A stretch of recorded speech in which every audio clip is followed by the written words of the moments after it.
Ça fait tout drôle parce que ça fait 10 ans pour le coup que j'anime le club digital des diplômés, que j'ai été animateur sur une soixantaine de conférences. La première fois, je me retrouve de l'autre côté, à ne pas juste poser des questions, mais aussi à présenter. Comme ça a été dit dans l'introduction, je suis certes président des diplômés, mais j'ai quand même un métier qui me fait gagner ma vie. Ceux qui sont diplômés, c'est des bonnes amitiés. Je suis directeur associé chez Brainpoint, qui est un groupe de conseil de la place de Paris. Nous sommes 3500 en Europe, 800 en France. Et ma fonction, c'est de m'occuper pour nous rendre compte de toutes leurs problématiques de développement international. Que ce soit les grands groupes français, leurs filiales, voire quelques problématiques de pays africains, notamment problématiques gouvernementales ou liées avec des bailleurs de fonds. En fin 2009, un de mes clients, une mission chez lui, pour lui, justement sur comment mettre en place une vraie méthode pour lancer des filiales, pas à chaque fois réinventer la roue, me dit mais comment font les autres grands groupes français en termes de développement international, d'installation, etc. Très bonne question, je vais m'enseigner auprès de mes collègues, qui sont peut-être plus à même comme moi dans les différents secteurs à voir les choses. Et au fur et à mesure, on s'est rendu compte qu'il n'y avait jamais eu d'observatoire sur le développement international des grands groupes français. Vous avez plein d'observatoires sur la relation client, sur le contrôle de gestion, la finance, le risque, etc. Sur le développement international, non, il n'y en avait pas. Donc on s'est dit, s'il n'y en a pas, on va le lancer. Et on l'a lancé avec Sciences Po Paris et les Échos. Et ça fait 4 ans, cette année, ce sera la 5e année que nous faisons cette étude. Alors l'étude, c'est sur 800 entreprises, les 800 plus grands groupes français. On a interviewé environ 3000 personnes. Des premiers constats qu'on a fait quand on l'a lancé, c'est de se rendre compte que quand on parle des fonctions de direction internationale, il y a environ, je crois de mémoire, sur 800 personnes, 300 titres différents. Directeur de zone, directeur de compagnie internationale. Autant des fonctions sont assez normalisées, mais celle-là, une très grande créativité dans les groupes français. Et ça fait donc 4 ans que nous menons cette étude, plutôt en fin d'année, puisque les résultats sont publiés en novembre-décembre. Et la 5e année, ça sera en décembre 2014, dans une dizaine de mois. Vous avez sur la table, il en restera, rassurez-vous, les 4 livres blancs, qui sont un peu les synthèses de l'étude que nous avons faites, donc les 4 années. Une année qui était axée business développement, une année des relations siège-filiales, une année sur la stratégie de sortie des pays, et une autre, qui était la dernière année, sur les modèles alternatifs au développement. Donc, les livres blancs sont là, n'hésitez pas, c'est gratuit, c'est fait pour vous, en sortant, vous pourrez les prendre. S'il en manque, vous me direz, puis on vous en fera parvenir. Ce qu'on a fait ce soir, à la demande de nos animateurs du club international, c'est de vous présenter quelques-uns des grands résultats, alors pas tous, parce que sinon il y en aurait pour 2 heures, mais quelques-uns des grands résultats de nos 4 années. J'ai un peu mélangé les dates, certains chiffres datent de 2010, d'autres de 2013, mais ça vous donnera un panorama un peu général qu'on présente chaque année lors des conférences de restitution. Là, vous allez avoir les grands résultats tous d'un coup, donc beaucoup de chiffres, pour ceux qui n'aiment pas les chiffres, vous n'allez pas venir ce soir.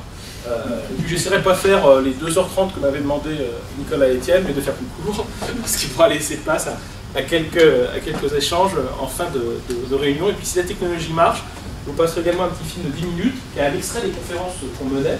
Tout ça, vous verrez des réactions de responsables internationaux, de groupes GDL Suez, Orange, Sephora ou Total par exemple. Alors si la technologie marche, oui ça marche même un peu trop vite. Donc j'ai proposé de faire 4 focus, qui étaient un peu les 4 grands thèmes que j'ai évoqués, avec un particulier sur la gestion des talents qu'on a traité l'année dernière. Je me suis dit qu'en étant dans le réseau des diplômés, ça avait du sens. Alors la méthodologie, je ne vais pas vous fatiguer avec, mais juste vous montrer qu'on a touché à peu près tous les secteurs de l'économie, c'est bien les services, l'industrie, l'agribusiness, qui ont été plutôt sur des grosses entreprises, donc il faut avoir ça aussi en tête. On est sur le top 700, top 800 français selon les années, donc c'est plutôt axé grands groupes, on est moins sur l'export des PME. On a fait le même observatoire au Maroc, qui s'appelle le baromètre, parce qu'il fallait changer le nom pour des raisons de marque. Là on était plus sur des problématiques d'exportation, d'import-export, puisque le tissu économique marocain est plus proche en termes de structure, plus proche des PME chez nous que des grands groupes. Ce qui est intéressant sur cette carte, c'est de voir que ces grands groupes, là on commence à avoir quelques résultats de l'étude, on leur a demandé où est-ce qu'ils avaient des opérations en cours.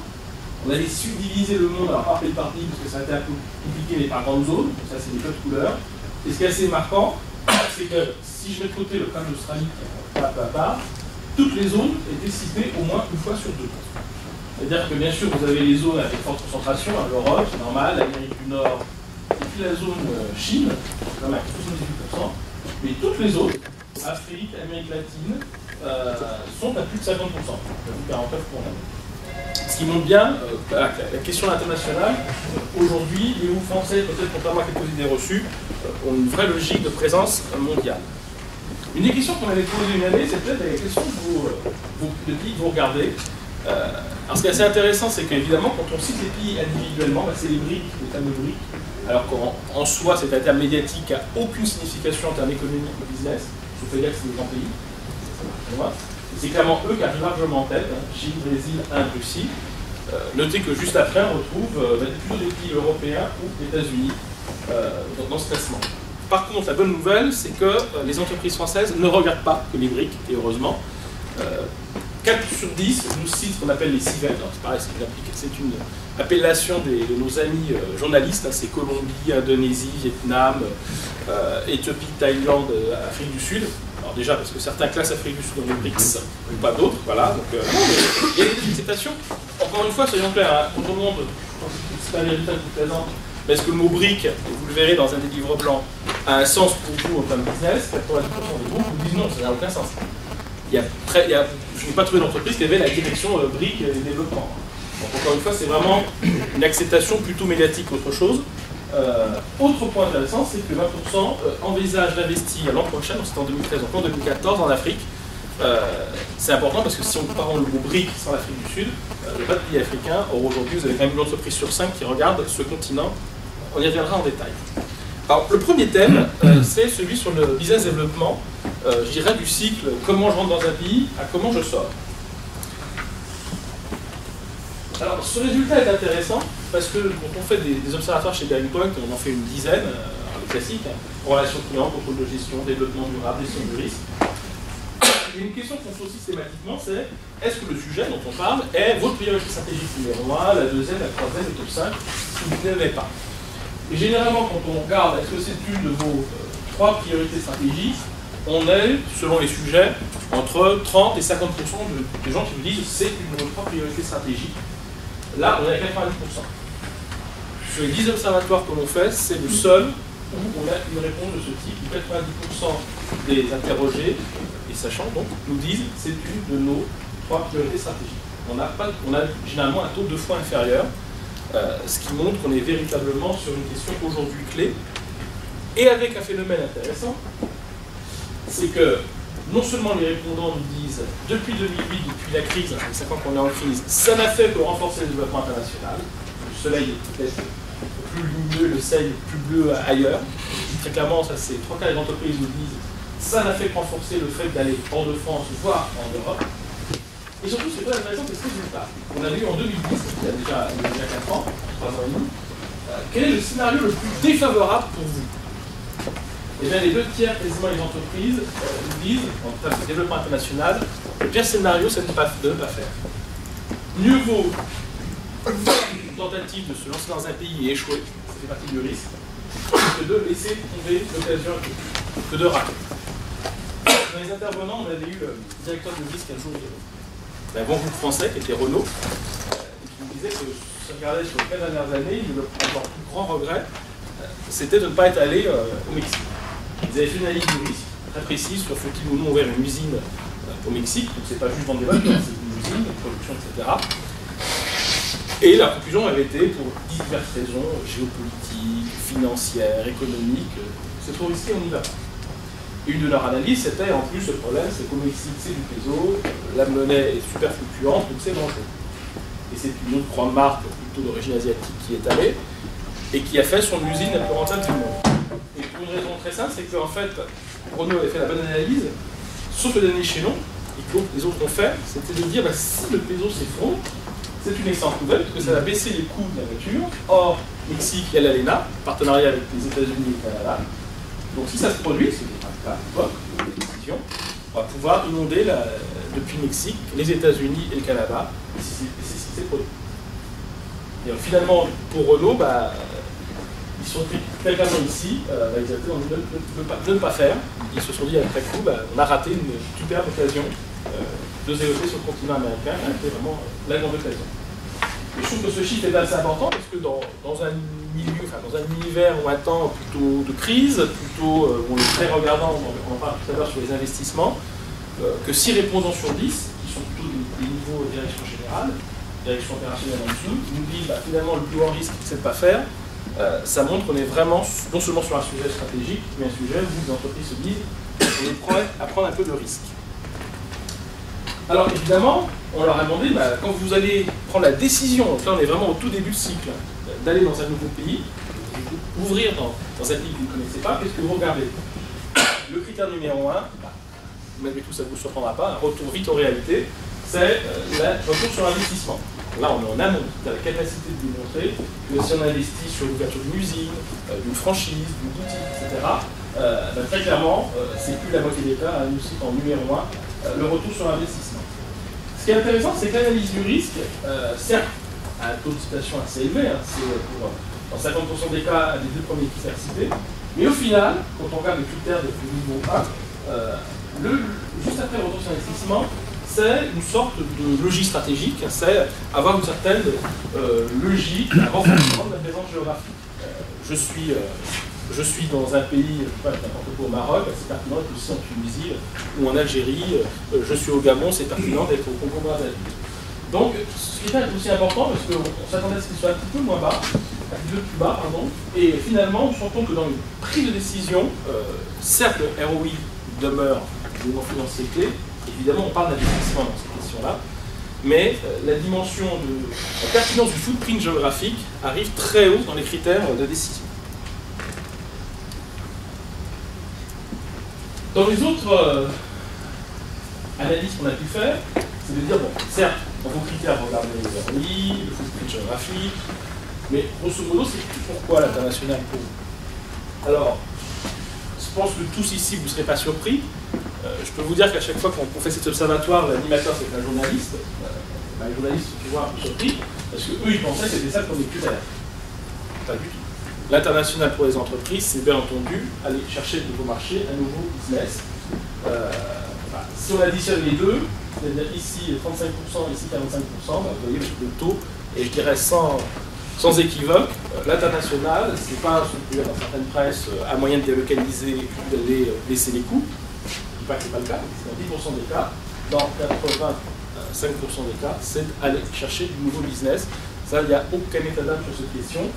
On a après le cas particulier d'avoir des ressources, et là c'est plutôt soit les entreprises qui sont dans le domaine énergétique, mais également les entreprises qui nous disent c'est la moitié de ce petit 7-8% ressources au sens talent. C'est-à-dire c'est aussi international un moyen de faire un partenariat avec une université en Inde, en Chine, c'est pas pour avoir du low cost, c'est pour avoir leurs ingénieurs, on verra à des prix peut-être équivalents au prix français. Donc on est vraiment très loin de la vision qu'on peut avoir parfois dans la presse.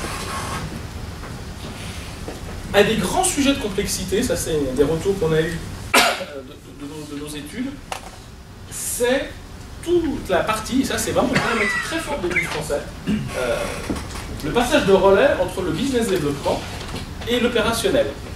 Parce que très souvent dans les grands groupes, vous avez deux équipes, celle qui fait le business développement au sens sensu, je vais m'ouvrir dans un nouveau pays, et dans certains secteurs, il faut des licences, il faut des accords, etc. Et puis, je vais être l'entité, la structure qui va gérer le business, ou day-to-day, voilà, et puis faire développer l'activité. Et un des grands sujets de préoccupation des grands groupes français, c'est quelle est l'articulation entre les deux.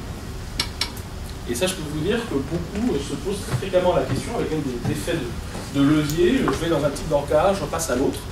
C'est des vraies questions de complexité organisationnelle dans les groupes français. Surtout quand ils vont dans de nouvelles géographies qu'ils ne connaissent pas. Parce que très souvent, et c'est vrai d'autant plus le groupe est important et grand, quand on est dans une logique business développement, c'est un peu une logique start-up, des équipes souples, fluides, que les choses aillent vite.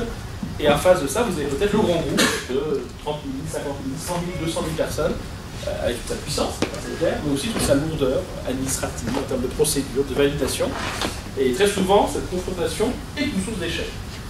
Donc il y a un vrai débat dans la plupart des grands groupes français sur cette question d'articulation entre ceux qui vont faire le business développement initial et puis après ceux qui vont gérer de manière régulière dans l'activité internationale. Et là, c'est là qu'on voit cette dichotomie, c'est-à-dire que quand on demande quel est le moment de la partie business développement, les appuis à l'interne importants, bah, c'est un mix entre ce qui sera la business unit à terme, qui va gérer leur run, si je veux dire, et puis une équipe de business développement dont Cito Sensus, c'est le rôle d'aller chercher de nouvelles activités. Et là, on est au cœur d'une des grandes difficultés des sociétés françaises. Et là, on voit même aussi dans cette question qui est allée assez loin dans les questions sur cette problématique. Comment se fait la passation entre l'équipe de business développement et l'équipe de nouvelles structures? Alors, dans un cas sur deux, c'est assez simple, là, c'est une équipe mixte dès le début, mais la mixité n'est pas forcément facile à gérer, parce que dans certains cas de figure, c'est cette mixité qui pose aussi problème. Et puis après, vous avez des logiques de passation qui sont à des niveaux plus ou moins variables, passation avec la licence, ou le droit d'exploiter telle ou telle ressource qui est autorisée, ou passation très tardive. Et pour avoir connu ça dans quelques COMEX de grands groupes français, du CAC 40, parfois c'est des vrais sujets de tension entre au niveau de vente du COMEX, pour savoir où s'arrête la frontière entre ceux qui vont faire du business développement et ceux qui vont après gérer les filiales. Bon, ça je passe vite, mais c'est une question qui est quand même importante, c'était comment est-ce que vous faites une sorte d'évaluation du succès? Parce que là, on est toujours dans cette phase un peu amont, business développement. Elle a lieu généralement entre 1 à 3 ans, mais beaucoup d'entreprises ont dit on ne le fait pas sérieusement. C'est-à-dire que le critère numéro 1 de choix, c'est le ROI. Ça, c'est le business plan qui est fait en amont. Est-ce qu'au bout de 5 ans, vous regardez si les prévisions de ROI faites il y a 5 ans sont bonnes? 8 entreprises sur 10 vous a dit on devrait le faire. D'ailleurs, on le fait entre 1 et 3 ans. Mais en fait, la plupart vous disent on ne le fait pas. C'est-à-dire que c'est un cas qu'on voit dans d'autres cas de figure aussi, bah, la mémoire des entreprises est quand même assez faible.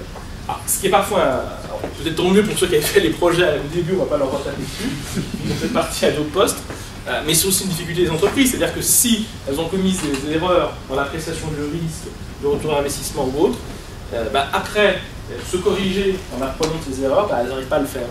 Et souvent, elles refont les mêmes erreurs. Le responsable du développement international d'un groupe français qui me disait qu'une fois sur deux, quand ils ouvraient une nouvelle filiale dans le BP, ils oubliaient tous les trucs de base, genre les tables, les chaises, etc. Alors c'est ridicule, c'est 4-5%, c'est quand même 4-5% peut-être en moins du revenu, mais derrière ça pose des problèmes parce que ça n'a pas été budgété, donc il n'y a pas les demandes d'achat, tout ça c'est bloqué. Et une fois sur deux, ils oublient. Ils ne pensent jamais, on fait l'erreur une fois, maintenant eux ils la font une fois sur deux, et pourtant c'est un gros but. Alors voilà, un joli slide bien illisible. On a essayé de positionner, de dire est-ce qu'il n'y a pas des modèles de développement qui sont un petit peu différents. Et on a demandé aux gens qu'on interviewait de se positionner par rapport à 4 grandes postures. Quand vous faites du développement international, est-ce que vous êtes du genre audacieux? On prend des risques, ça fait partie, voilà, on évalue le risque, on valorise et on y va. Est-ce qu'au contraire vous êtes plutôt du genre sage? C'est de l'investissement gentil, step by step, on y va, la stratégie des petits pas. Est-ce que vous êtes rapide? Est-ce que vous avez une capacité à bouger rapidement, surtout si des concurrents arrivent? Ou est-ce que vous êtes plutôt dans quelque chose d'assez rigoureux, d'assez malléable et fixe? Alors, ce qui est intéressant à voir, c'est qu'on a une assez bonne répartition, alors sauf peut-être sur l'audace, puisque le critère le plus cité, c'est rapidité à 35%, rigueur à 27%, sagesse à 23% et audace à 15%. Mais en fait, la plupart des temps, c'est l'astuce dans notre questionnaire, c'est qu'on ne laissait pas qu'une seule réponse, on laissait plusieurs réponses. Et dans 95% des cas, les interviewés se positionnaient plutôt sur un mix entre audace et sagesse, rapidité et rigueur, etc. Et grosso modo, quand on regardait les grandes concentrations, alors je ne suis pas sûr que ça se voit très bien parce que le blanc sur blanc n'est pas terrible, on va dire qu'un tiers des entreprises interviewées étaient plutôt dans cette partie à la fois audacieux, donc un peu explorateur, on va découvrir, mais malgré tout, en étant un peu sur cette partie centrale où on essaie de jouer sur tous les fronts. Vous avez quand même un petit tiers qui était plutôt dans une logique gestionnaire, donc on avance pas à pas, les dossiers sont bien bouclés, là c'est plutôt, on préfère perdre le projet qui allait inutilement, et vous avez un autre plutôt gros tiers qui eux sont plutôt dans une logique, dans ce monde concurrentiel international, et on verra tout à l'heure avec les concurrents, l'enjeu clé c'est d'aller vite. Donc à la fois une certaine agilité en termes de business développement, et jouer sur la rapidité. Après, les autres mix étaient beaucoup plus faibles. Donc on a vraiment un mix ici, un mix là, et un mix là en termes de posture opérationnelle. Bon, je caricature, c'est presque un terre à terre entre ceux qui sont plutôt, ça va être par exemple les secteurs financiers dans une logique step by step, des secteurs industriels qui vont être plutôt dans le groupe ici Audace, et les secteurs des services qui sera plutôt dans ce groupe de rapidité. Je caricature un peu évidemment. Et ce qui est aussi intéressant, c'est finalement, en dehors même de ce que vous produisez, que ce soit un produit ou service, qu'est-ce que vous essayez de mettre en avant dans votre développement international? Et ben, très souvent, ce sont les, si j'ose dire, les assets immatériels, les actifs immatériels de l'entreprise. Le savoir-faire industriel et l'ingénierie, qui arrive très largement en tête, la marque, donc, beaucoup de réflexions autour de la marque. Doit-on utiliser la marque ou pas l'utiliser, s'en servir parce que c'est un élément clé. Et puis après, des éléments qui sont plus de connaissances sectorielles, donc la filière économique, la technologie, les réseaux locaux, le networking, donc qui est plus. Ce qui est un peu dommage, et je dis ça en comparaison avec ce que des groupes plus anglo-saxons font, c'est qu'on valorise très peu dans notre. Enfin, les entreprises françaises et grands groupes dans le développement international valorisent très peu des choses comme la capacité de mutualiser au niveau mondial les logiques de centrales d'achat, des réseaux de distribution de franchises, les moyens logistiques. C'est-à-dire, oui, on dit on va dans de nouveaux pays parce que c'est là pour développer du business, et très souvent dans une logique, je vends mon produit, mon service, voire mon savoir-faire, je joue sur ma marque, mais très peu sur, j'utilise finalement une capacité qui pourrait être offrir des services de type centrale d'achat, de type mutualisation logistique à d'autres clients. C'est des taux très faibles par rapport à des stratégies qu'ont des groupes, notamment américains. Donc on voit une volonté des groupes français là, vraiment sur leur cœur de métier ce qu'ils savent faire. Et quand on demande dans tous ces assets-là, comment vous les utilisez, bah, c'est très clairement la clé d'entrée numéro 1 pour entrer sur un pays ou une zone particulière. Et un peu surprenant, alors ça permet de gérer les risques, d'optimiser les coûts, d'aller plus vite. Et on a qu'un cinquième qui sont d'une logique de c'est des actifs éventuellement que je peux commercialiser à côté. On verra quelques exemples après. Il y a encore assez peu d'entreprises qui le font, c'est-à-dire qui se contentent entre guillemets de vendre leurs produits ou services, et pas évidemment de se dire bah, finalement j'utilise mon savoir-faire, mes compétences, mon ingénierie pour développer d'autres business alternatifs. Je en développerai un peu plus loin. Quand vous choisissez un pays cible, bah, c'est l'effet inverse de tout à l'heure. On regardait le projet, rentabilité, faire du chiffre d'affaires. Quels sont les critères qui sont regardés par les entreprises? J'ai envie de dire, ça ne vous surprendra pas le premier, c'est la taille du marché intérieur, c'est 40%. Mais, et ça rejoint le deuxième critère de tout à l'heure, après le ROI, puisque vous regardez, c'est le footprint géographique, c'est la proximité des pays où l'entreprise est déjà présente. Les autres dimensions arrivent bien en dessous. C'est aussi une surprise d'ailleurs, c'est un des résultats de l'année dernière. Et nos intervenants à la conférence, il y avait le patron de l'Afrique d'Orange, il y avait le directeur international de GDL Suez, était un peu abasourdi par ce chiffre. En fait, ce n'est pas les chiffres qui les intéressaient, c'était cela. L'aspect culturel et l'aspect linguistique à 8% chacun. C'est-à-dire qu'aujourd'hui, les entreprises françaises, quand elles regardent dans quel pays elles vont aller, elles vont regarder des éléments économiques assez basiques, la taille du marché, le potentiel, c'est normal, mais tous les aspects linguistiques, l'utilisation linguistique du sens, tous les aspects culturels sont excessivement peu regardés. Ça, c'est des résultats clients. D'ailleurs, pour tenter cette conférence, ils avaient été trouvés, je crois qu'on le voit dans le film, il me semble, par ce taux qui est effectivement très très bas. Parce que c'est quand même un des éléments assez clés, par les secteurs, avec quelques exceptions, en termes de développement international. C'est peut-être une zone de progrès des entreprises françaises, c'est bien regarder les données économiques, c'est un peu normal, c'est comme ça qu'il fait tourner le business, mais l'aspect culturel et l'aspect linguistique est quand même très très sous-estimé. Autre analyse intéressante, c'était le lien entre siège, toujours dans la partie business développement, siège, filiale et l'ensemble des éléments de réseau. Alors ça ne vous surprendra pas, on est en France, le top-down est très fort, hein, le siège dit qu'il faut y aller, on y va, voilà, les chefs. Il y a quand même un quart en bottom-up, c'est-à-dire que c'est plutôt des filiales qui vont dire ça serait bien qu'on chose dans tel pays parce que voilà, c'est nos voisins, il y a des synergies possibles, etc. Et très peu de logique en réseau, c'est-à-dire de logique où c'est plusieurs filiales qui vont développer une activité de développement international sur une zone proche. Le dernier cas, on le trouve que quand le siège a dit je vous envoie dans tel pays pour ça. Ça, on l'a vu notamment dans le secteur assurance, type certains biens de grande consommation ou de luxe, où quelque part, celui qui ouvre le premier pays d'une région a aussi comme mission, une fois qu'il a ouvert son premier pays, il va découvrir par particularité les suivants. Mais si ce n'est pas quelque chose qui est un peu dans la définition édictée dès le début, on va se retrouver très vite dans des logiques. Le siège nous dit qu'il faut aller dans tel endroit.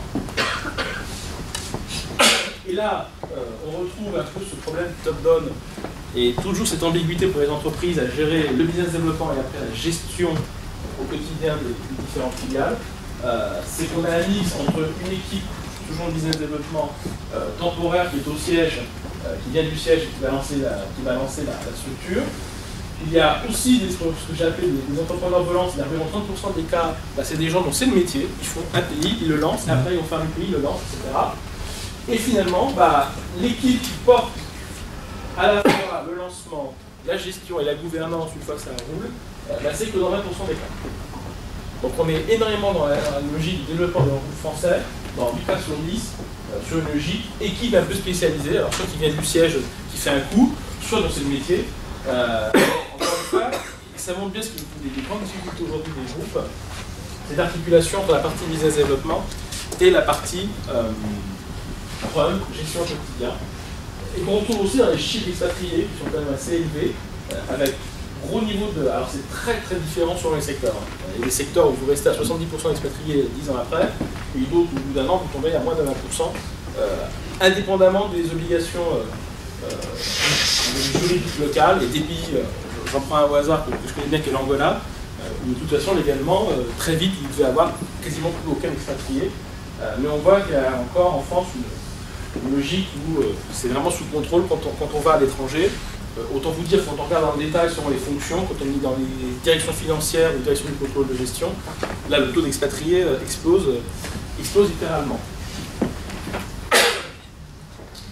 Donc, on a essayé de regarder également quels étaient, et sur le secteur économique, parce que c'est là qu'on a pas mal de différence, un petit peu les moments clés. Et quand on fait un lancement international, finalement il y a 3 moments clés. Il y a un petit peu l'échéance clé de la phase de lancement. Alors, la difficulté, c'est que si c'est une société de grande distribution, si c'est Sephora dans le luxe, ce n'est pas la même chose que BNP Paribas, ce n'est pas la même chose que Total. Donc, effectivement, selon les secteurs, c'est très différent. Et ce qu'on appelle le point de non-retour, c'est-à-dire le moment où on ne peut plus revenir en arrière. Alors, je vous rassure, on va le voir tout de suite après, on peut revenir en arrière. À un moment donné, voilà, ça y est, on s'est lancé. Et puis, ce qu'on appelle le jour J, qui est le grand jour officiellement, où en interne, on dit que la société est lancée. Alors, vous ne serez pas surpris de voir que très souvent, on est dans la situation où c'est le premier client ou la première production, ça dépend si c'est une logique aussi de développement d'usine ou autre, qui est un peu le jour J. Mais selon les secteurs économiques, on peut avoir certaines variations. Vous avez certains secteurs, alors notamment des groupes industriels ou les banques, qui considèrent que le point de non-retour, c'est quand ils ont communiqué au niveau presse en disant voilà, on s'est lancé. Ça, c'est un petit peu. Alors, des fois, ils le font des fois trop tôt, des fois trop tard. C'est un peu l'enjeu. On a quelques secteurs où c'est l'acquisition des locaux physiques qui font la différence. C'est typiquement les transports, infrastructures, ce qui est assez logique. Également, tout ce qui est distribution retail. Là encore, c'est pas surprenant. Et puis, vous avez des cas vraiment très particuliers. Je pense qu'il y en a 3 qui sont intéressants. Enfin, il y a 2 autres qui sont intéressants. Vous avez le secteur télécom et banque assurance. Pour eux, l'élément clé ou point de non-retour, alors après mais une date clé, c'est quand ils ont l'autorisation. Alors ce qui est intéressant, c'est que ce sont des secteurs où entre le moment où vous avez le droit d'opérer et au moment où vous opérez, il peut y avoir des écarts assez longs. Soit parce qu'il y a de l'investissement, c'est typiquement le cas des télécoms, parce qu'il faut investir dans le réseau, dans l'informatique ou autre. Soit, ce qui est plus souvent le cas dans la banque assurance, la plupart des grands groupes sont dans une logique, il faut qu'on ait la bonne personne à la bonne place, le grand chef, qui va avoir ensuite pour logique d'aller partout, avec une logique de gens qui savent manager, qui savent gérer les relations avec les autorités bancaires, et parfois ça prend du temps à trouver. Donc on a cette dynamique-là. Et puis, le dernier cas un peu particulier, mais je l'ai déjà évoqué, c'était celui des réseaux physiques. Donc on voit, le premier client, la première production, c'est le moment clé, mais après vous avez ces écarts, sensibles ou non, selon les secteurs, entre le communiqué de presse, le droit d'activité, et puis parfois le simple fait d'avoir la licence. Un résultat aussi qui était intéressant, c'est quels sont vos concurrents à l'international. Et très clairement, moins de 20% des entreprises utilisent les groupes français. Pour eux, le voisin n'est pas concurrent. j'ai envie de dire, j'ai parfois envie de travailler ensemble, parce que pour c'est vrai, c'est bien les enfants français. Je ne sais pas si c'est une bonne réponse, mais en tout cas, on nous l'a dit. Et très clairement, c'est ce chiffre-là qui va m'intéresser en fait, c'est à ceux de ces deux-là, on doit être à pas loin de 45%. Finalement, ils nous disent les concurrents, ce sont les sociétés des pays émergents. 4 sur 10 nous disent nos concurrents à l'international, hein, pas en France, hein, nos concurrents à l'international, c'est pas les Allemands, c'est pas les Français, c'est pas les Allemands, c'est pas les Américains, c'est pas les Japonais, c'est les Russes, les Brésiliens, les Nigériens, les Mexicains, peu importe, ça dépend du secteur. Ce sont ces acteurs-là qui sont aujourd'hui nos concurrents. 4 sur 10. Et hélas, je n'ai pas d'historique de chiffre il y a 10 ans, mais tout porte à croire qu'il aurait été beaucoup plus faible. Donc aujourd'hui, quand on parle business développement international, et encore une fois, je ne parle pas de ce qui se passe en France, hein, mais quand les entreprises regardent à l'international, un de leurs points clés, c'est de dire, donc 4 fois sur 10, nos concurrents, c'est les entreprises des pays émergents. Je pense que c'est un enseignement intéressant parce que ça montre aussi certaines évolutions de grands groupes dans leur manière d'attaquer ces marchés qui sont assez différentes d'il y a une dizaine d'années. Et quand on pose, je dirais un peu la question de l'autre côté du miroir, aujourd'hui, vous, au groupe français, c'est quoi votre nouvelle frontière? Où est-ce que vous avez envie d'aller en termes de développement international? Très clairement, les pays développés, certes, sont situés dans un peu moins de 20% des cas. C'est pas choquant, hein, parce qu'on l'a vu tout à l'heure, ces groupes sont par exemple à 85% des gens d'Europe. Donc voilà, il y a une implantation historique. Les briques, bon, encore une fois, ici les briques font 30% des réponses, mais il faut se rendre compte que les fameux briques font presque 40% de la population mondiale. Donc j'ai presque envie de dire que les 30% c'est limite faible. Et puis ce qui est intéressant, c'est de voir que vous avez près de la moitié des réponses qui sont dans des pays autres que les pays développés et les briques. Donc, à la fois les pays émergents du second cercle, et puis les autres pays émergents. Donc ça c'est intéressant parce que très clairement aujourd'hui les groupes français me disent 1 sur 2, ma nouvelle frontière d'expansion c'est pas l'Europe, c'est pas les États-Unis, c'est même pas les briques, c'est au-delà. Donc on est quand même sur un chiffre assez important. Je vois surtout ces chiffres, vous les aurez dans les livres. Alors là on a regardé la phase fabuleuse, on se lance, on va, bon, c'est une phase sympathique, on va dans de nouveaux pays, mais on a aussi demandé à l'autre bout comment se passent les sorties, parce que là, ouais, c'est comme tout, dans la vie, on peut, pour des raisons X, Y ou Z, avoir des échecs, être obligé de sortir, et très clairement, 80% de ces 800 entreprises nous ont dit qu'on est déjà sorti au moins d'un pays, voire plus. Et voilà, ça fait partie. Il y a de plus en plus dans leur business model, dans leur gestion, analyse, etc. Ils prennent en compte et ils anticipent cette logique-là de dire, même si c'est un pays qui paraît rose, il peut y avoir quelque chose qui fasse qu'on doit sortir. Donc ils anticipent maintenant très en amont cette sortie. Ce qui est intéressant, c'est de voir les raisons. Hein. Le numéro 1, c'est le contexte économique qui s'est fortement dégradé. À la fois pour l'entreprise, pour ses clients, c'est assez logique. Très souvent, il y a aussi des problèmes avec les partenaires. Très souvent, le développement international, on ne le fait pas tout seul dans son coin, on a des partenaires locaux, voire internationaux. C'est la seconde cause d'échec. Après, le problème, je dirais que le numéro 1, qui est classique, c'est le business, on l'a raté, quelle que soit la raison. Après, le contexte politique s'est dégradé. Autant vous dire que vous imaginez les cas qu'on peut voir. L'échec commercial, c'est consensus, l'échec financier. Problématiques de corruption sont quand même citées dans 10% des cas.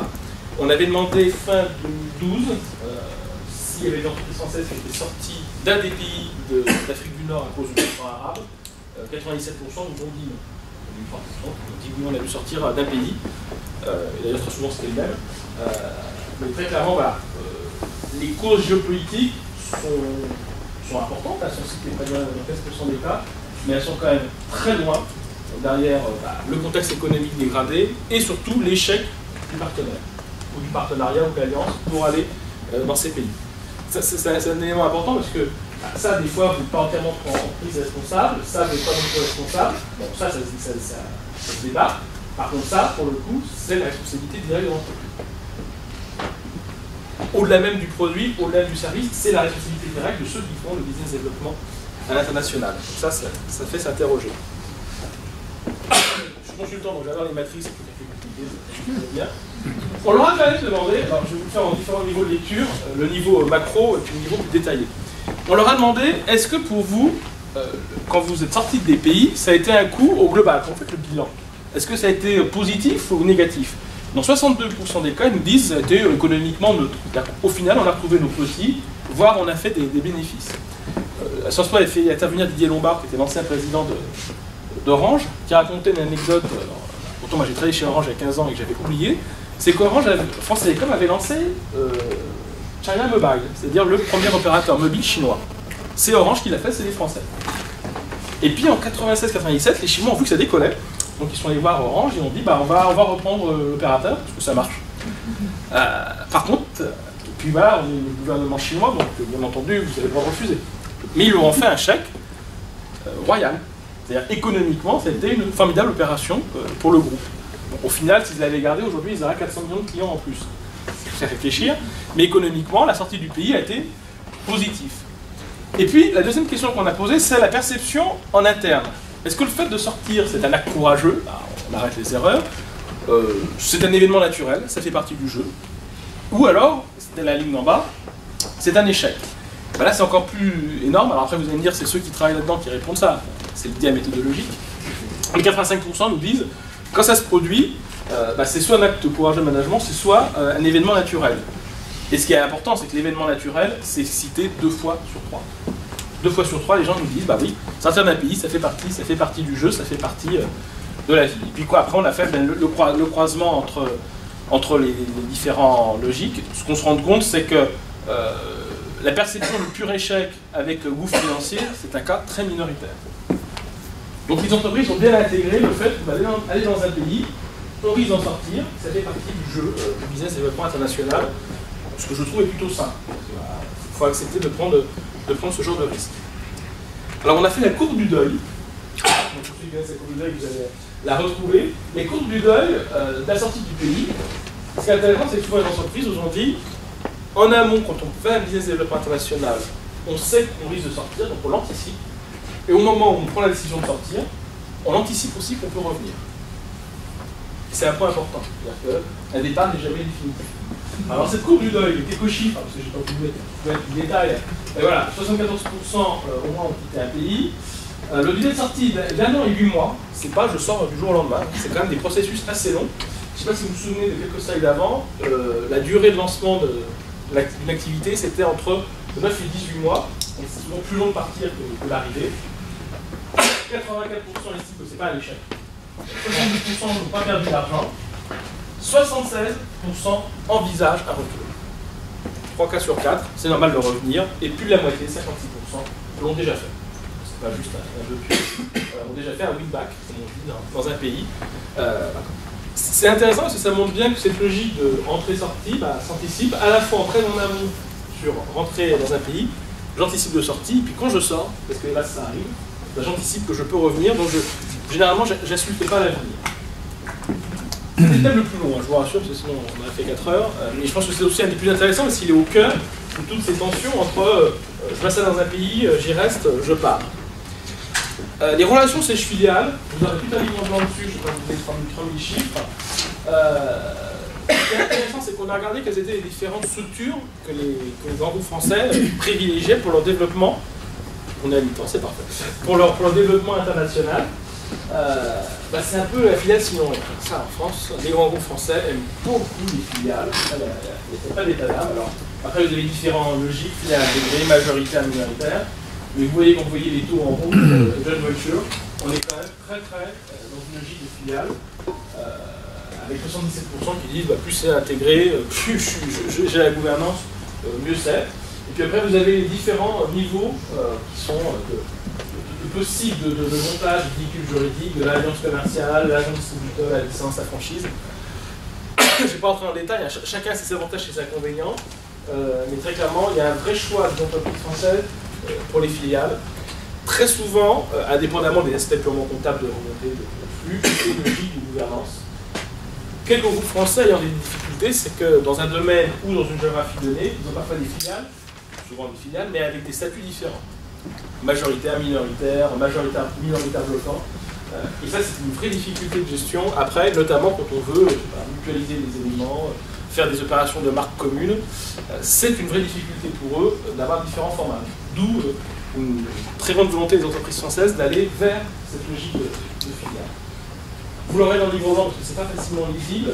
On l'a demandé en faisant des différents types de modèles de véhicules, quels étaient les critères de choix pour dire je prends un autre plutôt qu'un autre. Très clairement, ceux qui reviennent le plus fréquemment, c'est le rouge et le vert. Le rouge, c'est on a un partenaire, et donc ça me permet d'utiliser plus ou moins des partenaires locaux.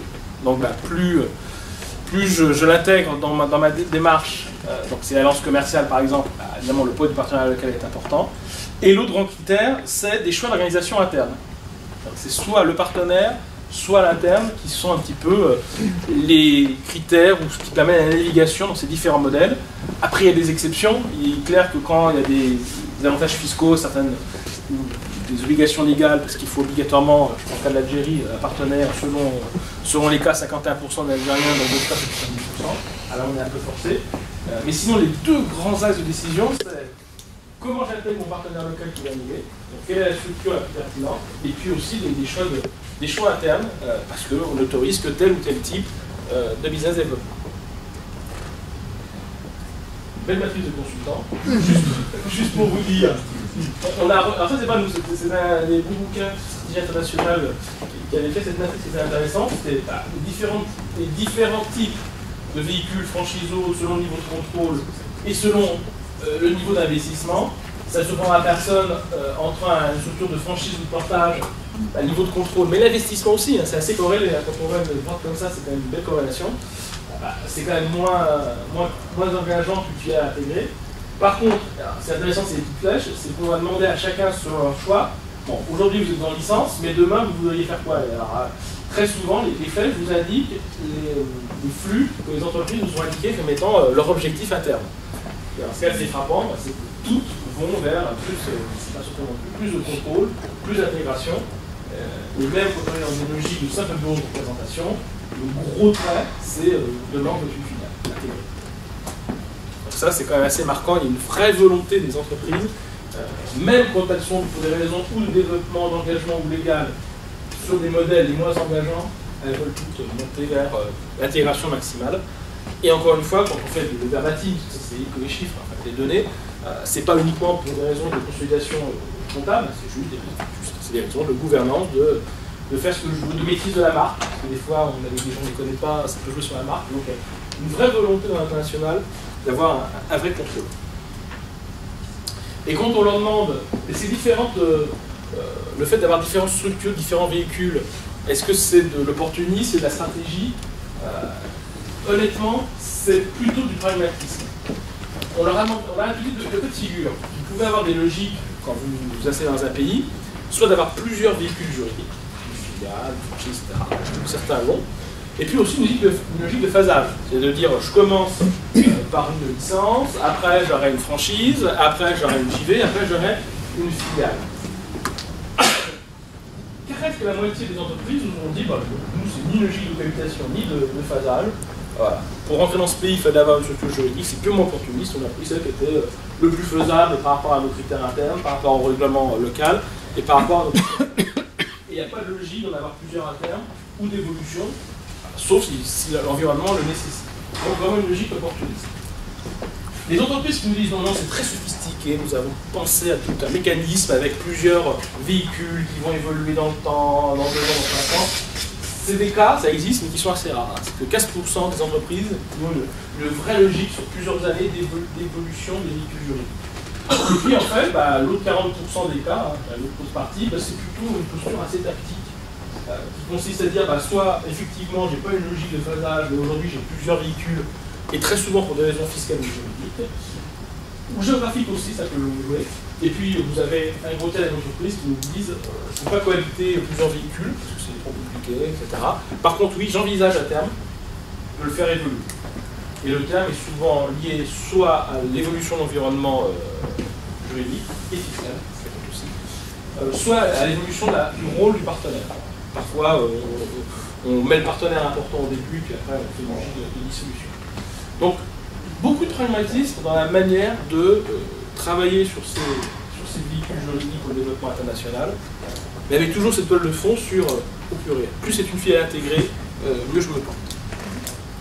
Alors quand on a regardé les relations siège-filiales, on a interrogé à la fois des grands groupes français et leurs filiales internationales, et également quelques filiales internationales en France de grands groupes internationaux. Et en fait, il n'y a pas vraiment d'écart entre les attentes, ce que les filiales attendent de leur grand groupe, de leur maison mère, et ce qui est réalisé. Et on retrouve, que ce soit l'un cas ou l'autre, à peu près les mêmes résultats. Bon, grosso modo, quand c'est à la fois ce qui est attendu par les filiales vis-à-vis des grands groupes et ce qui est réalisé, c'est ce qui est en haut à droite, c'est on attend du siège qui nous aide sur la partie stratégique. On attend du siège, les filiales qui nous soutiennent d'un point de vue financier, notamment sur les investissements. De temps en temps, on trouve la trésorerie. Et généralement, ils le font. C'est-à-dire qu'à la fois, c'est un très fort niveau d'attente des filiales, et c'est généralement de leur estimation, des patrons de filiales, ce qui se produit. Donc ça, là, on est dans ce qu'on appelle les essentiels. Ça, la coche est bien faite. Par contre, il y a des zones un peu plus déceptives. Évidemment, c'est ces zones ici. Honnêtement, les filiales au niveau RH n'attendent rien de leur siège. C'est bien très souvent, moins ils se mêlent de nos RH, recrutement et autres, mieux on se porte. C'est parfois qu'il y a des tensions, parce qu'à un moment donné, au niveau RH central, on n'a pas forcément cette vision-là. Par contre, il y a une vraie attente de la part des filiales sur donne-nous de l'expertise, des savoir-faire, des bonnes pratiques, et alors là, généralement, c'est là où les grands groupes français, ça ne marche pas. Les filiales, je n'ai pas vu, les filiales des groupes étrangers, donc les filiales en France de groupes étrangers internationaux, ça c'est aussi important, mais c'est beaucoup plus par là. Une des difficultés aujourd'hui des grands groupes français, c'est qu'ils n'arrivent pas à, du moins autant que les entreprises, les filiales l'attendent, à partager des savoir-faire, surtout dans les aspects fonctionnels. C'est-à-dire le savoir-faire sectoriel il est déjà un peu moins demandé, il n'est pas non plus là, mais la vraie demande est aidez-moi sur du marketing, sur de gestion, sur des achats, la logistique. Et là, il n'y a pas beaucoup de répondants. Et quand en plus, donnez-moi les bonnes pratiques, y compris au sein du groupe, ce que font les autres filiales, pareil, très peu d'entreprises qui n'ont pas répondant là-dessus. Donc voilà, je pense que c'est un vrai sujet pour les grands groupes au niveau du siège, sur comment aider les filiales. Alors, on leur a demandé, il y a de plus en plus de phénomènes de mutualisation entre ce que font les filiales, le siège, etc. Quand vous mutualisez, donc ça c'est quand même un gros sujet au niveau des sièges, qu'est-ce que vous allez rechercher avant tout? Alors évidemment, la première ligne, on va pas surprendre, on veut optimiser les coûts. Ça c'est facile, on se serait attendu même si c'était qu'au niveau français. Par contre, et c'est là où on retrouve le manque de tout à l'heure, juste après la partie coûts et financière, c'est identifier et appliquer dans les différentes filiales internationales, quand c'est possible, les meilleures pratiques. Et c'est un taux de plus de 70%. Harmoniser les processus. Renforcer le contrôle interne, et ça, on ne parle pas, la démarche qualité, etc. Mais ce qui est assez intéressant ici, c'est qu'on se serait attendu à ce que l'aspect optimisation des coûts soit très très loin devant, le devant c'est clair, mais les aspects plus qualitatifs sont juste derrière. Et on retrouve ce même problème mouvement, des filiales des grands groupes français, donnez-nous des bonnes pratiques, donnez-nous les moyens de développer notre business. Il y a souvent ce côté, on peut dire que c'est la ritournelle classique des filiales, un petit peu orphelin, le siège pourrait nous apporter des choses, il ne le fait pas. Et après, quand on regarde, là j'ai pas dit, je vais voir, vous avez le détail, grande fonction par grande fonction, typiquement, ça ne nous surprendra pas, il y en a qui sont assez naturellement bien mutualisées, c'est plus fait, ça pourrait être des achats, de la finance, etc.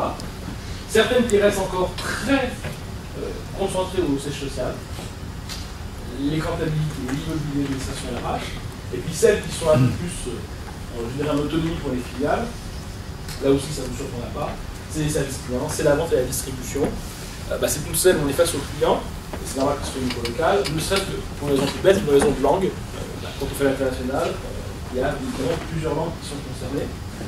On a des distinctions entre B2B et B2C, notamment sur la partie marketing, ici. Les petites sièges vertes, ça, c'était les résultats en France, comme on a après déployé nos observateurs dans d'autres pays européens. C'est pour vous montrer un petit peu, si on comparait avec les grands groupes non français, où est-ce qu'on serait? L'aspect logistique et marketing est beaucoup plus dans une logique multimodale dans les autres grands groupes. La comptabilité, l'administration RH est beaucoup plus mutualisée, beaucoup moins au niveau des sièges. Et le recrutement est aussi de plus en plus au niveau des filiales et beaucoup moins au niveau des sièges.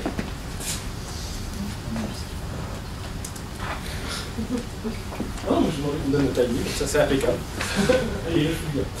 Là, je me dis, c'est un peu la même logique, c'était quand l'utilisation des centres de services partagés, quand on demandait quels sont les facteurs d'échec, ça ne vous surprendra pas, c'est très souvent à l'international, la résistance au changement, et c'est notamment la difficulté d'avoir les ordres qui donnent d'en haut, on ne se refait pas, ça fait partie des cas qu'on voit assez fréquemment. Je crois dernier point par rapport à toute cette logique de relation séchelle et de mutualisation, la fameuse localisation. On fait du local au niveau global, etc. Dans les faits, est-ce que ça existe vraiment? Oui,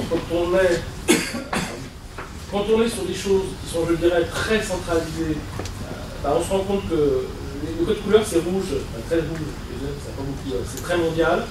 Le rouge un peu plus foncé c'est au niveau régional, ou continental, et puis le gris c'est au niveau local. Très clairement, en regardant la liste, il y a la différence entre les rouges et le gris. Les fonctions un peu centrales sont quand même très mondialisées, et c'est finance. Et puis quand vous êtes très proche du client, effectivement, là, ça ne vous surprendra pas, on est beaucoup plus sur une logique niveau local. Les RH, il y a une vraie séparation entre l'administration RH, la paie, etc., qui est vraiment au niveau local, tandis que le recrutement et la gestion des carrières, encore beaucoup au niveau centralisé. Ça c'est clair. Et puis regardez le marketing qui est quand même encore beaucoup, et c'est encore plus vrai dans le B2C, au niveau mondial. Et de nouveau des jeunes matrices, tout le monde les aime. On a demandé aux gens, donc à la fois c'est mix filiale et siège, finalement quel est le bon modèle? Est-ce que c'est un modèle de management, relation siège-filiale top-down, c'est la direction qui dit, les filiales qui appliquent? Est-ce que c'est bottom-up? C'est les filiales finalement, ne serait-ce que pour faire le budget, qui remontent leurs chiffres et au niveau du siège on l'agrège? Ou est-ce que c'est une logique de travail en réseau, ou y compris les filiales, éventuellement sans le siège? Alors, ça ne vous surprendra pas, le modèle actuel, majoritaire, dans 40% des cas, c'est le top-down. Le bottom-up, un petit tiers, et puis le hors-réseau, c'est le moins important. Et puis quand on demande quelle serait pour vous la recommandation, le monde rêvé, toutes choses égales par ailleurs, eh bien effectivement, c'est le mode en réseau qui arrive largement en tête, 56%, et le top-down arrive en dernier.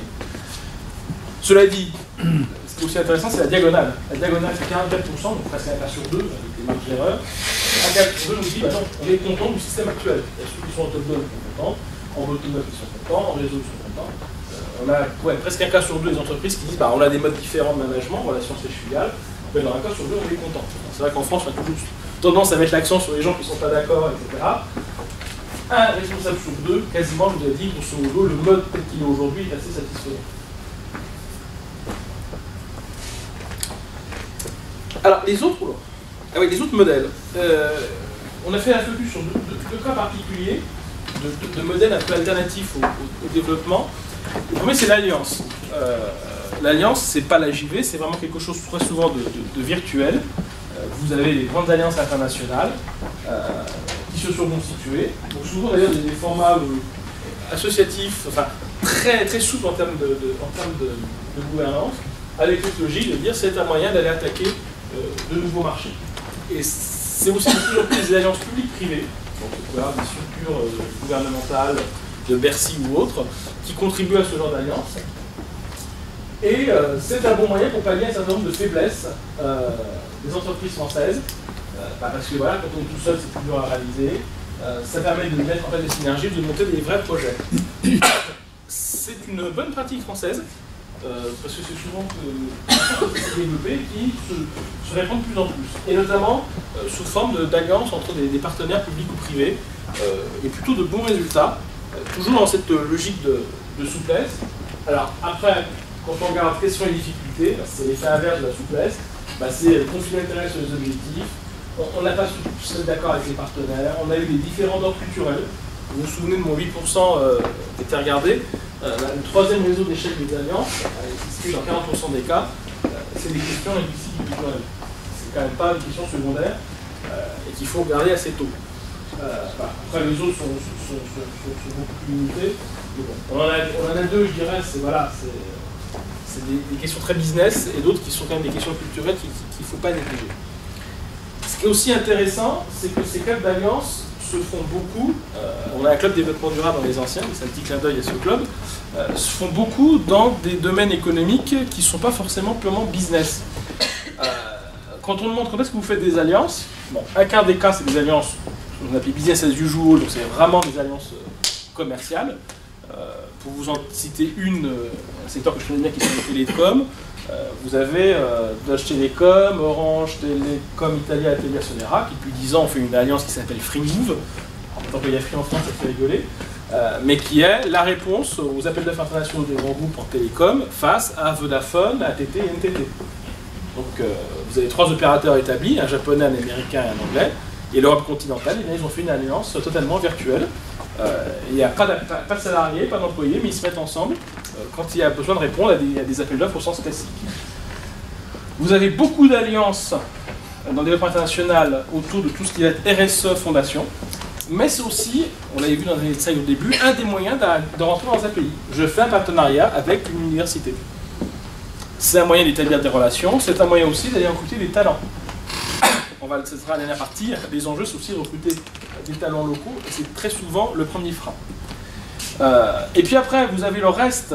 Bon, 10% c'est des choses dans le domaine à la fois culturel, caritatif ou autre, et puis 15% dans ce qu'on appelle, alors, selon les auteurs et les différents vocabulaires, l'hybrid business, le social business. Ça, vous avez des groupes français comme Veolia, Essilor, Schneider Electric qui font ça depuis 10 ans. En jouant avec des partenaires et des alliances locales, et très souvent pour leur plus grand succès en termes de développement international. En tout cas, c'est des cas intéressants parce que c'est dit, voilà, le développement international, il faut avoir de la souplesse culturelle, la souplesse linguistique, voilà, savoir anticiper un risque de sortie, mais c'est aussi avoir des véhicules particuliers pour se développer, et avec des partenaires qui ne sont pas forcément des partenaires habituels, des universités, dans l'hybrid business, ça peut être des ONG, autant vous dire que travailler des groupes avec des ONG, c'est pas évident. Une ancienne, je crois, de ma promo avait travaillé pour Danone, et elle a passé 1 an à Madagascar pour construire une usine pour fabriquer du lait pour les enfants, avec toutes les spécificités du lait pour les pays africains qui ne sont pas du tout les mêmes en termes sanitaires et autres pour nous. Elle a passé 1 an. Première année, c'était faire en sorte que Danone et les ONG puissent travailler ensemble. Chacun se méfiant de l'autre. Hein. Pour Danone, les ONG, c'est des babacous un peu bizarres. Pour les ONG, Danone, c'était le grand méchou capitaliste. Et ils ont mis 1 an à comprendre qu'en travaillant ensemble, chacun apportant l'un sa connaissance en R&D, en fabrication d'usines et autres, et l'autre sa connaissance du local, ils pouvaient faire quelque chose d'intelligent. Là, on est typiquement dans ce genre de réflexion et d'alliance. Le deuxième cas de figure en termes de développement international un peu différent, c'est le cas de l'assistance technique. Alors, qui est généralement très peu utilisé en France, on n'est vraiment pas bon dans ce domaine-là. L'assistance technique, c'est tout ce qu'on appelle l'aide au développement. C'est la Banque mondiale, c'est l'USAID, l'Européenne, l'Agence française de développement. C'est un marché de 125 milliards de dollars par an. Et les entreprises françaises, on va voir dans un instant, sont assez dramatiques à ce niveau-là. Voilà, donc ça, je passe vite, il y a 200 entreprises, 200 organismes internationaux, il y a 149 pays bénéficiaires, donc je vous rassure, ce n'est pas des pays développés, c'est le développement. Et puis il y a des entreprises. Ce qui est assez intéressant, c'est que la France contribue presque au niveau de l'Union européenne et au niveau mondial, vous divisez les chiffres par 3, c'est pareil, à presque 20% de l'argent qui est donné pour l'aide au développement, les entreprises françaises en récupèrent 8. Donc plus de la moitié moins. Alors que l'entreprise allemande, c'est quasiment le même niveau. On est très en retard là-dessus, et c'est bien dommage, parce que c'est un vrai enjeu. C'est assez simple. Quand on a fait le questionnement, il y a une entreprise sur 3 qui nous a dit « Ouais, c'est un de mes axes de développement international ». Une entreprise sur 3 nous a dit « Ah oui, on m'en a déjà parlé, il faudra qu'un jour je creuse le sujet ». Et une entreprise sur 3 françaises, le grand groupe, nous a dit « Mais de quoi parlez-vous » Je vais vous donner un exemple concret pour montrer que ce genre de choses peut concerner des structures d'ordre tout à fait différent. Une des grandes sociétés françaises dans le domaine de l'agroalimentaire s'appelle Sophie Protéol. Une structure un peu particulière puisque c'est une coopérative agricole. C'est une structure qui faisait 300 millions d'euros de chiffre d'affaires il y a 10 ans, on fait 7 milliards aujourd'hui. Une progression assez sympathique. En fait, c'est la chaîne de l'oléagineux français. agriculteurs se sont mis ensemble, ils ont fait une coopérative sur toute la chaîne de l'oléagineux, donc toute la chaîne du gras, animal ou végétal, jusqu'à la source, à la consommation qui est une consommation essentiellement animale. Leur marque la plus connue, c'est Le Sueur. Et Le Sueur, pourtant, c'est 1 milliard sur les 7. Ces gens-là, c'est agriculteurs français, ils ont décidé de faire le développement international. Aujourd'hui, ils ont des usines au Maroc, en Roumanie, etc. Et de renforcer ce développement international. Et avec une logique très paysanne, qui est de dire, en France, on peut investir et perdre de l'argent, on veut bien aller à l'international, mais à une condition, on ne perd jamais de l'argent international. Pour eux, c'était la feuille de route, c'était zéro risque. Aucune limitation sur les pays, mais juste, trouvez-nous le système où on perd zéro argent. Le système qu'ils ont trouvé, c'est l'assistance technique. Pourquoi? Parce que l'assistance technique, l'argent qui est donné par la Banque mondiale, par l'Europe, par la France, pour aider les pays à se développer, je vous le dis, il y a 120 milliards, c'est finalement des prestations qu'ils achètent aux entreprises. Alors ça peut être des cabinets de conseil comme Americon, mais ça peut être des entreprises comme celle où vous travaillez. Et ils se sont dit, on va voir s'il n'y a pas des choses où nous on pourrait vendre, non pas de luxe, etc., mais notre savoir-faire dans le domaine de la chaîne de l'oléagineux. Ils ont fait l'étude, ils ont aidé pour ça, et on s'est rendu compte de quelque chose d'assez étonnant, c'est qu'ils sont les seuls au monde à maîtriser la chaîne de valeur de l'oléagineux de A à Z. Unilever est leur concurrent, mais sur la partie embouteillage et vente de l'huile, pas en amont, pas en aval. Ils sont les seuls. Or, un des objectifs principaux dans les pays en développement, c'est tout ce qui est l'alimentaire. Parce que l'agriculture, c'est encore le secteur principal en Asie, en Amérique latine et en Afrique, on oublie, économiquement, et deux, c'est des vrais enjeux. Et donc, il y a d'énormes budgets. Alors, quand je parle de budget, c'est des centaines de millions d'euros sur des projets et aider tel ou tel pays, d'Amérique latine, d'Asie ou d'Afrique, à développer son agro-business, son industrie agroalimentaire. C'est des études, c'est d'ingénierie. Et bien, ils ont répondu des appels d'offres de ce type. C'est des missions qui durent 3, 4, 5 ans à 10, 15, 20, 30 millions d'euros. Aidez-nous, aidez tel pays à développer son agroalimentaire, soit même sa chaîne de l'oléagineux, parce qu'on va parler du téléphone et autres, c'est une des chaînes les plus importantes dans l'agroalimentaire. Et ils ont gagné des contrats comme ça. Et pour eux, il y avait deux avantages. Un, c'était de l'argent qui arrivait et qui était à risque zéro, parce que d'ailleurs, c'est des bailleurs de fonds. Autant vous dire que la Banque mondiale, l'UNESED ou l'AFD, ce sont les meilleurs payeurs du monde. Quelquefois, je les ai quelquefois comme clients, c'est un plaisir. Ils vous alertent un jour avant que vous allez bien recevoir le virement dans les délais. C'est magique. C'est des banquiers, c'est un business. Donc, risque zéro. Et puis, le deuxième intérêt pour eux, là, c'est une logique de trajectoire, c'est qu'ils disent aussi, comme c'est nous qui allons constituer ce secteur de l'oléagineux dans le pays lambda, quand 2 ou 3 ans, quand une question ça finit, généralement, qu'est-ce qui se passe? C'est que le pays fait un appel d'offres ou ouvrir son secteur à des opérateurs. Et là, pour eux, comme c'est eux qui auront structuré le marché, non seulement ils auront fait un petit peu à leur image, ça aide, mais surtout, ils sauront réellement de l'intérieur si le pays est pertinent ou non dans leur logique de risque zéro. Ça vaut toutes les études marketing de la Terre, puisque c'est eux qui auront structuré le secteur. Et donc, grâce à l'assistance technique, vous avez aujourd'hui des entreprises qui ont développé une vraie activité. Des EDF, des GDF aussi, envoient certains de leurs seniors pour des missions internationales comme ça. Déjà, eux, ça les occupe, ça leur fait faire de l'international.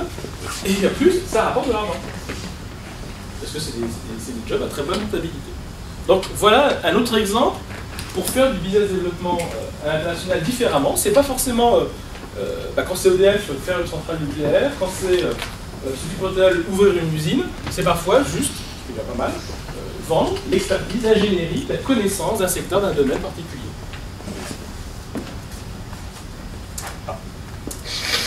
Le dernier thème, puisqu'il me reste 5 minutes, et il sera rapide, c'était la gestion des talents internationaux. C'est un peu pour conclure. Nous avons les 10 représentants du Career Center qui sont là, des diplômés, donc c'est aussi un vrai enjeu. Bon, là, très clairement, il y a du boulot. Il y a du boulot parce que beaucoup d'entreprises françaises gèrent assez mal cette partie gestion des talents internationale. Alors, que ce soit en amont, au milieu ou en aval. L'aval étant très souvent le problème, à savoir typiquement le retour des expatriés. Les groupes français qui arrivent sont pas nombreux, il y a quelques-uns. On en parle dans la vidéo, mais très clairement, c'est un des vrais soucis. j'ai envie de dire quelque chose qui est intéressant, c'est un peu plus loin. Mais très clairement, aujourd'hui, il y a ce problème de gestion des expatriés. Et le deuxième grand problème de la direction internationale, c'est que les directions internationales françaises sont très françaises. Ah, déjà, les COMEX sont français, mais les directions internationales sont très françaises. Vous verrez, on va vous passer les dernières minutes un petit film sur nos intervenants. Sauf erreur, je ne crois pas, c'est 100% hommes blancs. Ce sont les directions internationales, vous allez voir dans quelques-uns des grands groupes français. Quand vous allez les voir, là c'est les chefs, mais en dessous, bah, c'est pareil. Enfin, pas le côté masculin, mais aussi le côté très français. Et ça, c'est un vrai souci. C'est-à-dire que la dimension internationale, ça ils le font localement, mais au niveau du siège, rares sont les grands groupes qui ont cette logique aussi de faire monter des talents ou d'en envoyer. Et là, on avait demandé, grosso modo, il y a des différences culturelles pour utiliser pour être politiquement correct au niveau du siège. Bah, déjà, vous avez 40% des groupes qui nous disent non. Différences culturelles, on ne connaît pas. D'accord. Franco-français. Et là, 60%. Alors pourquoi il y a des différences culturelles?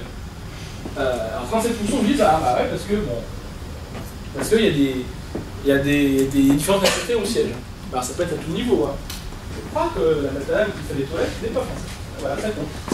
Et finalement, pour vous, la vraie réponse est là. Hein.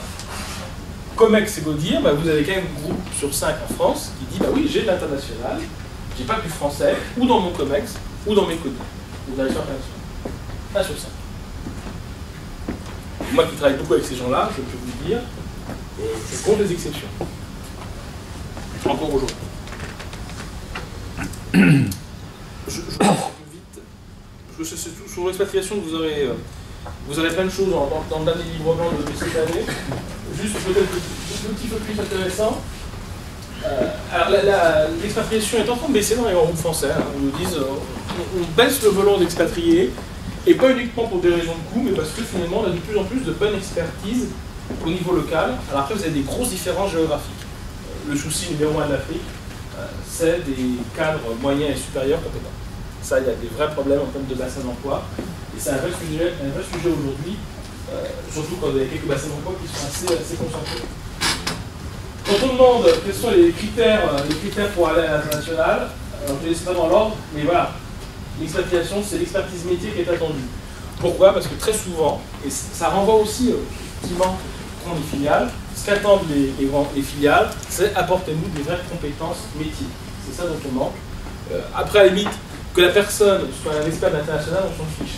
C'est un peu un tournant depuis une dizaine d'années. Il y a une dizaine d'années, c'était toujours les mêmes qui tournaient d'une filiale à l'autre. On avait les experts internationaux. Ils étaient experts de rien. Et de plus en plus, les filiales sont demandeuses et les sièges expatrient les gens peut-être pour 2-3 ans. Et pendant ces 2-3 ans, ils vont apporter une vraie expertise à la filiale. C'est ça qui aujourd'hui est recherché. Les coûts, tout ça, vous verrez. Je vais m'arrêter là, avant la vidéo. Parce que ça, je pense que c'est ça qui montre bien toute la difficulté, l'ambiguïté des grands groupes français en termes de RH à l'international. Les 2 tiers des entreprises françaises nous disent on utilise le fait qu'on soit international comme un élément de recrutement d'État. Ça, on le met en avant et on attire les jeunes, les moins jeunes, les talentueux, on les attire parce qu'on est international. Et quand on leur demande, mais est-ce que vous avez derrière un vrai programme de développement des carrières internationales, vous voyez le chiffre, c'est le chiffre. Donc, ce qui est intéressant, c'est l'écart entre 67 et 19. Ça veut dire que vous avez une entreprise sur 2, gros groupe français, finalement, qui a un gros souci en termes de cohérence de sa politique RH. Ils mettent en avant ça pour attirer les talents, et au final, il n'y a qu'une entreprise sur 5 qui a cette capacité à dire je sais gérer une logique internationale en méthode. Je pense que c'est sûrement le grand défi, je ne sais pas s'il y a des gens dans les RH ce soir, dans beaucoup de groupes français, c'est vraiment le défi.